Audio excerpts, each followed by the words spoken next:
Hello, welcome to the EagleSix Airsoft video. We're going to be testing this HK416. It's coming for servicing. We've installed a Warhead motor in it, reshimmed, replaced one missing screw at the back here. We've got a slightly different spring in there just to change the FPS, bring it up a little. And AOE Spacer, what else did we do? A new end cap on the back here because it had a crack down it. We did note some separation on the recoil weight, but it's not binding yet, so we've left that one in there rather than put a new one in there, but just bear that in mind for next service that we'll probably have to replace the recoil weight.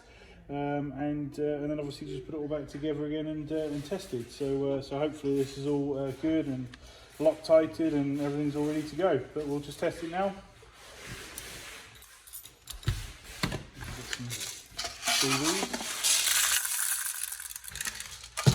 Fully prepared.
There we go, all testing and working, hopefully good for you. Any problems let us know, but otherwise it's ready to go out the door. Thank you.